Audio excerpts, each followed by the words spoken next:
ఒక నిబద్ధత కలిగిన నాయకుడిగా నేను అభిమానించే పెద్దలు జీవన్ రెడ్డి గారు, మేడం గారు, శ్రీరాములు గారు, మురళీ గారు, బాలయ్య గారు, ప్రియమైన చేనేత పెద్దలందరికీ, ఆ రంగం కోసం పాటుపడేటటువంటి మిత్రులందరికీ, ఈనాడు IIHT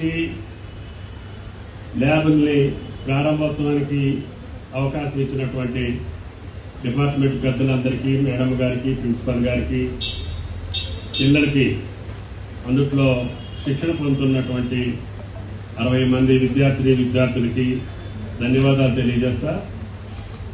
మీకు తెలుసు, ఈ IIHT గతంలో వెంకటగిరిలో ఉండేది, ఆంధ్ర ప్రాంతంలో.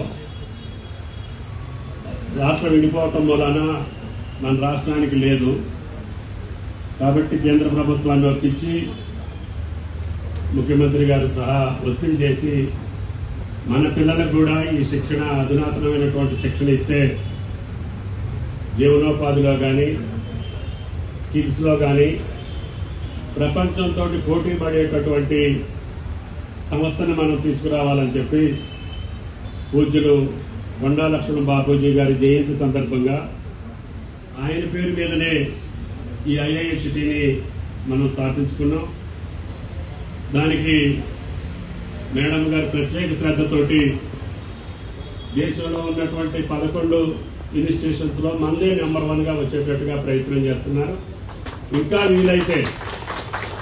వీలైతే ప్రపంచంతో పోటీ పడే టెక్నాలజీని మన పిల్లలకు అందించేటటువంటి భాగ్యాన్ని, అవకాశాన్ని మేడం గారు తీసుకోవాలని చెప్పి కోరుకుంటూ, ఇందాక అందరూ చెప్పారు, పెద్దలందరూ చేనేతకు సంబంధించి గత 10 సంవత్సరాల పాలనలో వాళ్ళు ఖర్చు పెట్టిన దానికంటే 1 సంవత్సరంన్నర కాలంలోనే గౌరవ ముఖ్యమంత్రి గారు అన్న, రైతన్న ఎంత ముఖ్యమో నేతన్న కూడా మనకు అంతే ముఖ్యం కాబట్టి దయచేసి ఎక్కువ మంది ఆధారపడి గ్రామీణ జీవితంలో కష్టపడి వాళ్ళ చేతుల వృత్తులతోటి నిలబడగలిగేటటువంటి ఈ జాతిని కూడా మీరు చూడాలని చెప్పి, నాకు దీని మీద పెద్ద అవగాహన లేకపోయినా ముఖ్యమంత్రి గారు ఇచ్చినటువంటి బాధ్యతని నిర్వర్తించాలని, తద్వారా ఈ శాఖలో అనుభవం ఉన్నటువంటి కార్యదర్శి ఉంటే బాగుంటుంది అని చెప్పి శైలజ గారిని తీసుకురావటం,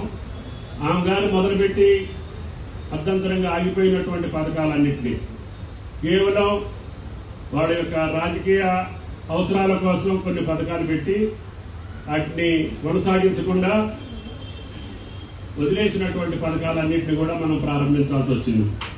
అందుట్లో చాలా రకంగా సుమారు 1000 కోట్లు ఎప్పుడూ లేదు. బాలయ్య గారికి తెలుసు, గత 10 సంవత్సరాల్లో కూడా 1000 కోట్లు ఖర్చు పెట్టకపోతే మనం ఒకే సంవత్సరంన్నర కాలంలో 1000 కోట్లు చేనేత రంగానికి ఇచ్చాం.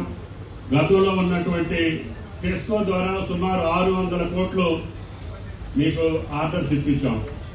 అదేవిధంగా ఇందిరా మహిళా శక్తి చీరలు నిన్ననే ఇందిరాగాంధీ గారి జయంతి సందర్భంగా రాష్ట్రంలో ఉన్నటువంటి 1 కోటి మంది మహిళలకి 1 కోటి చీరలు ఇవ్వాలని, నాణ్యతతో కలిగినటువంటి చీరలు, మన పుట్టింటికి వెళ్తే మన తల్లి తండ్రి ఏ రకంగా మనకి సారా చీర పెట్టి పంపిస్తారో ముఖ్యమంత్రి గారు కూడా ప్రభుత్వ పరంగా 1 కోటి మంది మహిళలకి 1 కోటి చీరలు మనం సారా కింద ఇవ్వాలి అని చెప్పి ఆదేశించారు. నిన్ననే 19వ తారీఖున ప్రారంభించుకున్నాం.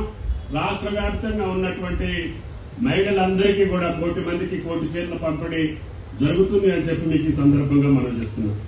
అదేవిధంగా 50 కోట్లతో వేములవాడలో టెస్కోను నోడల్ ఏజెన్సీగా R&Dపో కావాలని ఎప్పటి నుంచో మీరు చేనేత కార్మికులు అడుగుతూ ఉంటే ముఖ్యమంత్రి గారితో ప్రారంభం చేశాం.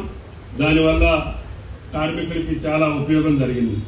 అదేవిధంగా ఇప్పటికే 2368 మెట్రిక్ టన్నుల నూలును 99 మర్మాంకాల మ్యాక్స్ సంఘాలకు క్రెడిట్ పద్ధతిలో మనం సరఫరా చేశాం.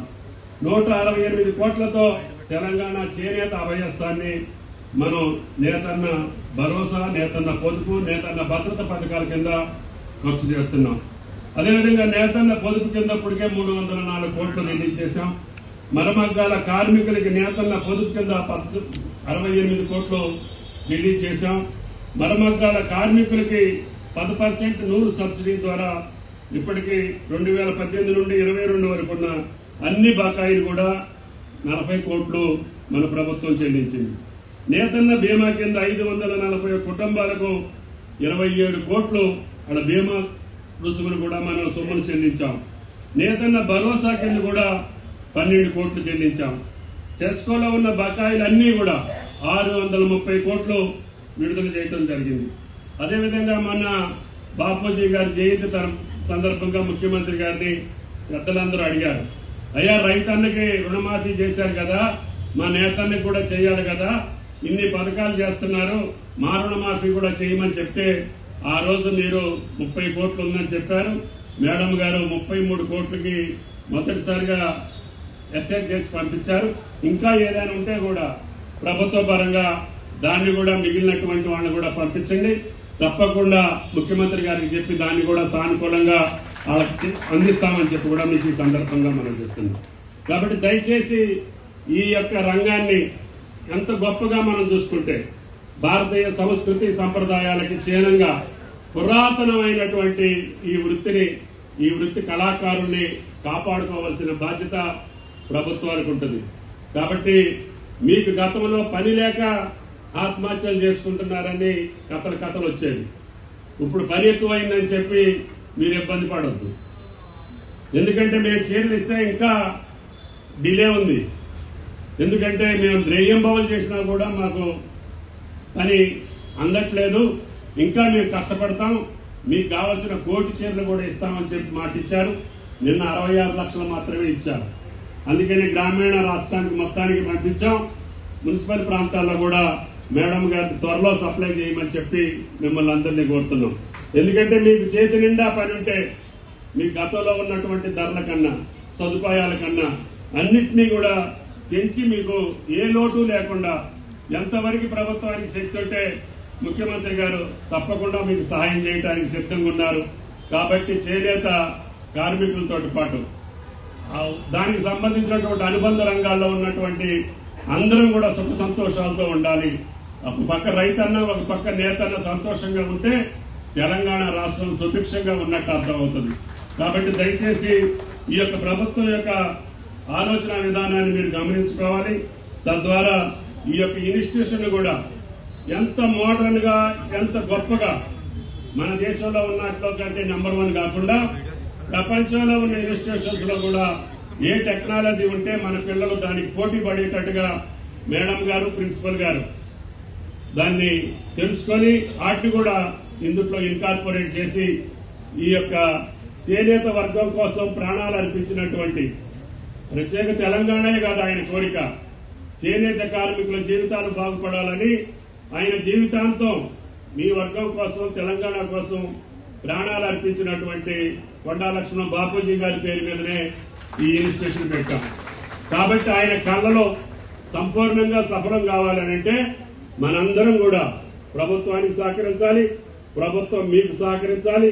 తద్వారా మన బిడ్డలందరూ కూడా ప్రపంచంలో అత్యంత నైపుణ్యం కలిగినటువంటి విద్యార్థులు తయారయ్యి మన ఇన్స్టిట్యూషన్ లో నుంచి కావాలని వాళ్ళని తీసుకునేటట్టుగా ప్రైవేట్ రంగంలో కానీ ప్రభుత్వ రంగంలో మన యొక్క IIHT విద్యార్థులకి భవిష్యత్తు ఉండేటట్టుగా చేయాలని చెప్పి ఇన్స్టిట్యూషన్ అధికారుల్ని, ప్రిన్సిపాల్ గారిని, లెక్చరర్స్ ని, టీచర్స్ ని ఇంకా దానికి ఏ సహాయ సహకారాలు కావాలో ప్రభుత్వం దగ్గర నుంచి తీసుకొని సంపూర్ణంగా చేయాలని చెప్పి ప్రార్థిస్తూ ఈ అవకాశం ఇచ్చినటువంటి మీ అందరికీ ధన్యవాదాలు.